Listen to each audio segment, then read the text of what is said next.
যারা দুই এখানে শ্রমিক পক্ষের সংগঠন নেতাবৃন্দ নেতৃবৃন্দ আছেন, রাজনৈতিক নেতৃবৃন্দ আছেন, ওই যে বিনিময় বা অবিনিময় শ্রমিকদের মধ্যে আমাদের মাদকের সংস্পর্শটা বেশি থাকে।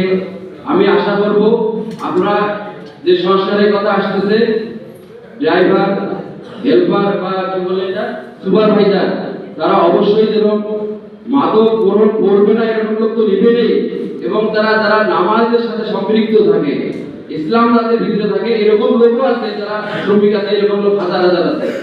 তাদেরকে এই শ্রমিকে বা এই ধরনের নতুন একটা যে গাড়ি বা করবেন সেই গাড়িতে যাতে নিয়োগ দেন। এই বিনিময় বা অবিনিময় এই মধুপুর বা এই ধর্মে আপনাদের একটা উদাহরণ তৈরি করে যে এই গাড়ি সব ইসলামে নামাজ পড়ে, এই গাড়ি সব ইসলাম আল্লাহর সাথে সম্পৃক্ততা আছে, আর যে আল্লাহর সাথে সম্পৃক্ততা থাকবে তার দ্বারা খারাপ কিছু হবে না। আমি আশা করি আমি আমার সবার কাছে ক্ষমা চাচ্ছি আমার এই ঔদার্যপূর্ণ বক্তব্যের জন্য। আমার ভুল হলে ক্ষমা করে দিবেন। আমি আমার কাজ যখন শুরু করবো আমি আশা করি ক্যাপ্টেন মাহমুদ স্যারের কাছে হেল্প করবো অবশ্যই, যে তারা আমাকে ভোট দিয়ে, এবং আমার ভোট তো থাকবেই, এবং কালকে থেকে আমার অভিযান আমি শুরু করবো। ধন্যবাদ।